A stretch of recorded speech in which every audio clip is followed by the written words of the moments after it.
Welcome to a new you. Attention Deficit Hyperactivity Disorder, or ADHD, is a common long-term neurodevelopmental disorder that affects how the brain functions. It is characterized by persistent patterns of inattention, hyperactivity, impulsivity that interfere with daily functioning, development, or performance in settings such as school, work, or social situations. ADHD can affect many areas of life, including executive functioning, that is prioritization and time management, relationships, academic or workplace achievements, and self-esteem. It is important to note that ADHD is often a coexisting condition, frequently appearing alongside other challenges like anxiety, depression, or learning difficulties. Many learn to live with the disorder, turning it into a positive. Getting the ADHD, not even the formal diagnosis, but I think you might have ADHD from my sleep psychologist, that was a real aha moment. I understand that for lots of people, labels are important. And for lots of people, being pathologized is actually really unhelpful and counterproductive. For me, it gave me language to understand myself better and understand what I was going through.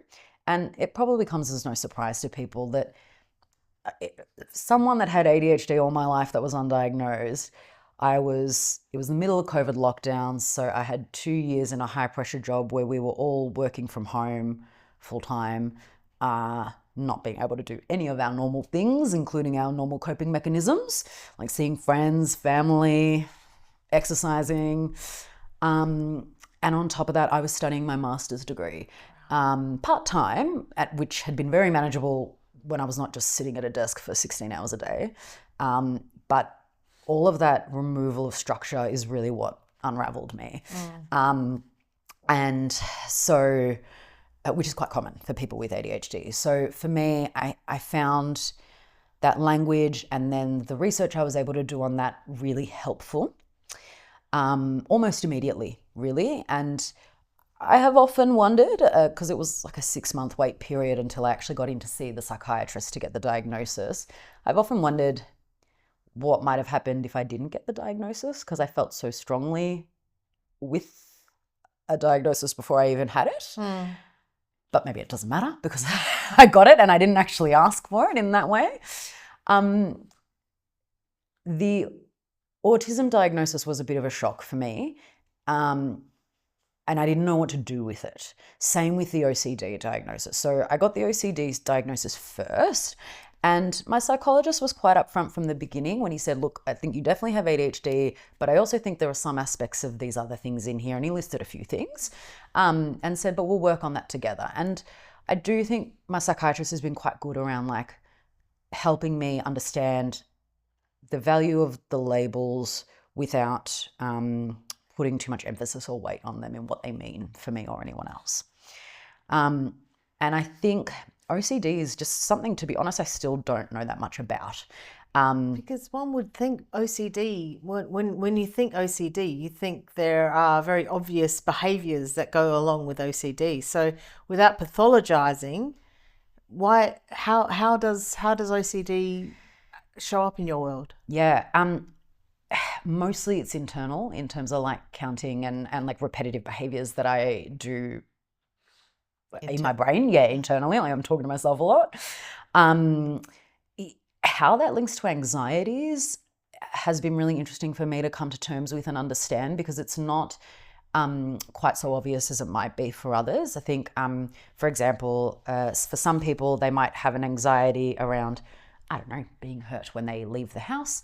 And so therefore they have a ritual that they do before they leave home, almost like a superstitious act is the way some people describe it, as a way to kind of feel like they can feel confident leaving the house and feeling safe. That's a pretty basic example, to be honest, and general one. But for me, I'll have all sorts of random anxieties, like the average person. and I'm very unconscious of how that then manifests into these obsessive compulsive behaviors, or at least I have been until now. And it's probably the area I still feel the most unsure about in terms of what it means for me. And maybe that's got to do with the literature and what's out there. You know, there's a lot of conversation and stuff in the media around particularly adult women who've gone undiagnosed throughout childhood for both ADHD and autism. It's quite common. So there's a lot out there, materials that I can make use of. But OCD, you know, there's stuff out there and I've tried to tap into it, but it doesn't quite match what my experiences are. And so I still kind of haven't grappled fully with what that really means for me. And I think the other thing, like, especially since the autism diagnosis, that one was a shock because it, again, like similar to the ADHD kind of suggestion, came really out of the blue. But again, I kind of know less about, or did know less about it. And so it wasn't like a big aha moment the way it was with ADHD, because I didn't know what it meant for me. And I think at that point I'd done so much, I guess, learning and understanding of what ADHD meant for me, that then trying to add these other diagnoses and understand, you know, some of them have the same symptoms, but for different reasons. And so just I kind of became obsessed for a while there, trying to understand which part of my brain was doing the thing. So is that my autistic brain that's obsessing over whether or not the curtains are perfectly aligned to the window, or is that my OCD? Is it my ADHD that's making me interrupt people who are in the conversation when they're talking, or is it my autism and my lack of kind of social now? Yes, exactly. So I kind of got preoccupied with that for a bit, but I've got a really great therapist who's helped me kind of navigate and put me onto different tools and resources to help with that. It's not perfect, but I'm also slowly coming to terms with the fact that I don't have to know all the time. Yeah. It's just another way to help understand my brain. Sure.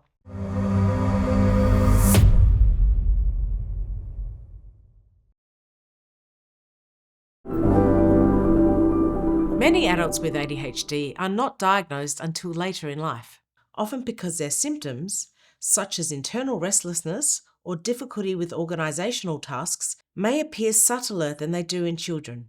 So you're late diagnosed ADHD. Well, sort of late, Okay. except I've been with a psychiatrist for over 23 years. And because my son was diagnosed at 15 with ADHD, he's now 36.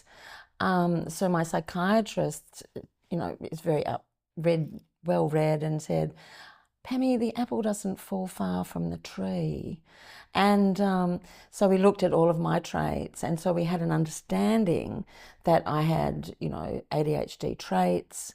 But back then they didn't even have any understanding of ADHD in women. And you'd say, "I've got ADHD." They'll go, "Well, you're not a man, you're not a boy, and boys grow out of it." And so, but the latest diagnosis was when I got I was in a particularly dark place earlier this year, and my psychologist could not work out why I was focused on self-loathing. So she gave me all of these different psychological tests, and it came back that, yes, I have ADHD. Not only that, on a percentile, I'm 99.98th percentile ADHD. Well, that's decided. It's sure. decided. You showed me a little thing that you carry around. Do you want to explain? You can show the camera. My little ADHD-ness decorated it before I remembered that I had to laminate it because I love it so much. Because it says, you know, it's 99.98th percentile ADHD, but I'm also 100% inattentiveness, and 100% hyperactive, impulsive, both motor and verbal. Wow. So it really, really, Eva, it made me understand how... It's validation. I know. I love it so much. I love it so much because it means I understood that final piece in the puzzle of the complex universe of why people, why I always thought I had to get approval and never felt understood. Like, how could anybody understand somebody so extreme when it wasn't even invented yet? Yeah. So I carry it around every night and just go, oh, yeah, this is me. It's validation. That's wonderful. Yes. So you did a comedy, a stand-up comedy sketch. Well, my life has been rehearsal for it, I think. I try and find humour in most things, especially dark humour when things are really tough, But that goes back to 2024, was, I thought, the year of the Pammy. I got my first tattoos, went to my first music festival on my own, and was finishing my book, and also approached the famous Andy Snelling, and thought I wanted to see if I could perform. I'd never stepped on stage before. And so I stepped onto stage for the very first time in 2024 at the Melbourne Fringe Festival at the iconic La Mama Theatre. And it was a sold-out season, 5-star review in The Age. People told me it changed their lives. Wow. And imposter syndrome nearly took me. Yeah. Yeah, so you and I have both performed at La Mama. Yeah. However, mine perhaps wasn't as high-ranking a show as yours. But tell me about imposter syndrome and tell me about how that affected you. Yeah. Imposter syndrome I've lived with my whole life. And So you're a professional. I'm a professional. You're a professional imposter. Absolutely. And actually the reason I started this book was one of my friends called Lynn Swearing Burke. That's why the book's called 5 Fat Sausages. Her favourite saying is, "Oh, for fuck's sake, Pammy," and she just believed in me so much, and she's going, "You're all of these wonderful things. You're all of this," and after one call, I got off the phone, and I thought, I'm really kind. I'm really kind. Oh, except ADHD with the hands, blah, and that was the first time I'd ever felt anything positive about myself. I had a tough upbringing, and so I've always felt that I'm going to be caught out. Consulting, if I got a 7 out of 10, for example, I wouldn't send the bill in because I thought I'd failed them. Wow. It goes with the schema of perfectionism and self-loathing and all of those sort of things. People can find all sorts of ways to live successfully with ADHD.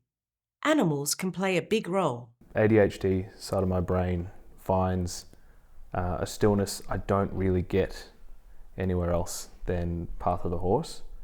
Similar to what Mum Karen was saying. There's an amazing sense of the horse being a mirror to you, right?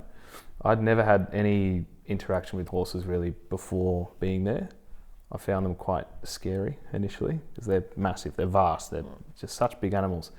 And they really do reflect what you show them.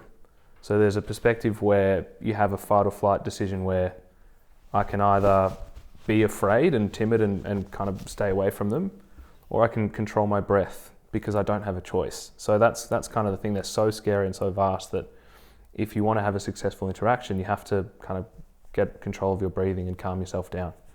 And there's a pack leader who keeps them all very calm, who's amazing, and I've had a couple of wonderful interactions with.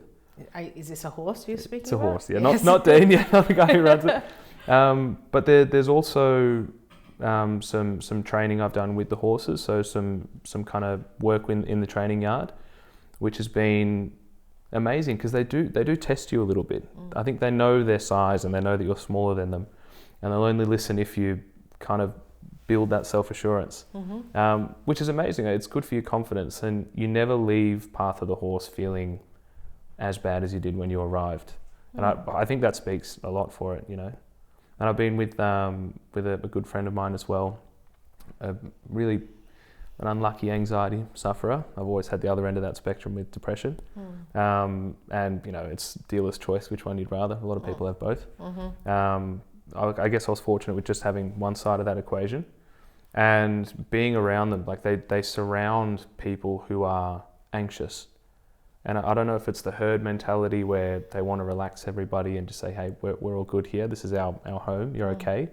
Or if it's an inherent empathy that they have and love for people. It's amazing. And like what you were touching on before, there's something ancient about that bond with humans and horses, which is special.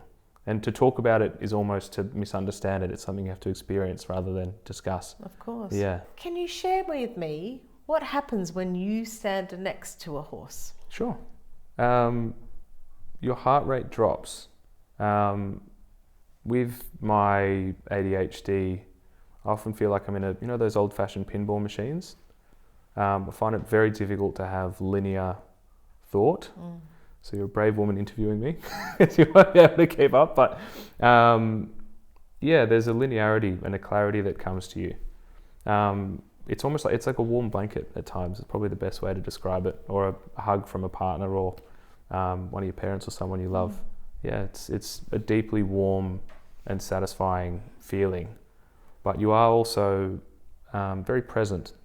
And I think with either anxiety, it's kind of fear of the future. Depression, it's kind of dwelling on the past.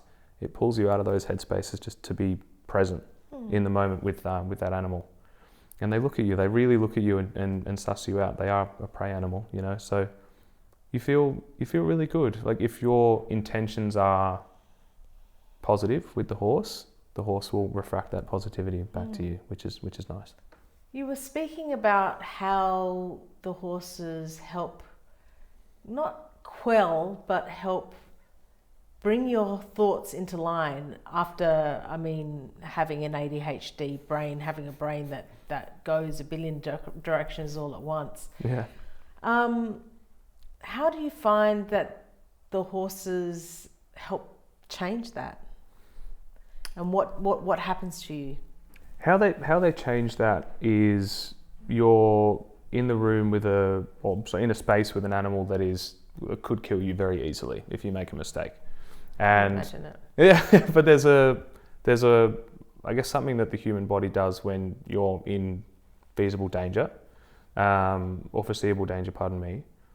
But it can still be a very positive experience. So what it does to me is, one, it calms me down. Like I was saying, it makes me very present. And if I'm giving positive energy to that horse, I want the horse to like me. There are some horses who say, oh, you're trying too hard and leave you well alone. But there are others who are very receptive to that. So the pack lead will say, get stuffed, I'm too cool for you. But the others who want a bit more affection will give you that affection. So.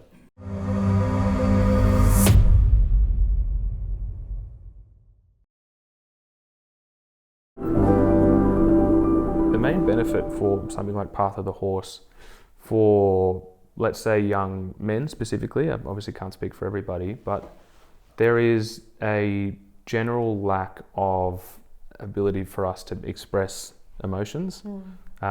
It's endemic, it's a terrible issue, and obviously we're all trying to solve it as best we can. But there is something beyond words that the relationship with those animals can create for you. And where men like me maybe can't discuss that kind of emotion or heal in that way with humans, the animals kind of do it for you, because you don't have to speak, you can just feel. And that's a type of I guess being present that I haven't really felt elsewhere in life. And I look forward to it every time I go for that reason. So radical connectedness as an opportunity to, to deal with oppression. Oppression. Oppression. Yeah, that, just by connecting, you can start to change people's perceptions. You never know what's going to happen. If you smile at somebody, or if you say, oh, which sushi roll are you going to get? That looks good. And there's some people, don't take it kindly and been quite aggressive. But I just go, you must be having a really bad day. Boo to you. So, yeah, inside my head I'll just go, I'm sorry for you, sorry that it's tough. Before, you're a psychiatrist? Yes, I've been very privileged to be able to afford a psychiatrist. I have a trauma psychologist, and also because of 1 or 2 admissions into the Melbourne Clinic, there's a chapter in here that calls it the Melbourne Clinic Day Spa. It's a nice way of looking at it. Yeah. They didn't actually said we don't have spas, so it wasn't really go down well. No hairstyling or anything. No. But I do have outreach worker, which alternates with my psychologist still. So it takes a team to run this, Pammy. I love it. Yeah, and that's what we've done. We've actually, my psychologist and I have put together a trauma-informed free resource that I'll send you to please put out to anyone. Yeah. All about your polyvagal nervous system and how self-regulation can be your friend. This is great. And so this is me giving back, and this is us next year running workshops to put together all the information that people don't get access to in terms of, different breathing techniques, and your breath is, one of your best friends. So I've been very privileged to be involved with these people and to have their support, and also so compassionate to the people who don't. I have been trying to use, I guess, all this information I have about myself now and how I work to think about how I can work for and support others around me, or the younger people around me. So employees, volunteers, but also the students. And even though I feel like I still don't know enough about any of these conditions, for lack of a better term, I am trying really hard to embrace it and be open about it, because I know it's important for particularly young adult women who, I work with many people who suspect they may have one of these conditions and just haven't gone down the path of kind of trying to get diagnoses, and just having someone they can talk to kind of sift through the noise has been really helpful. I think also just there's still so much stigma around these terms and the stereotypes that we see in TV associated with neurodiversity. I am just learning for myself that those stereotypes couldn't be further from the reality for the majority of the community. And so I just want to be open about that for people and let them know that this is me. I don't really know what it means. If you took all that away and I didn't have ADHD or autism or the rest of it, what kind of person would I be? I don't know, because this is who I ended up with,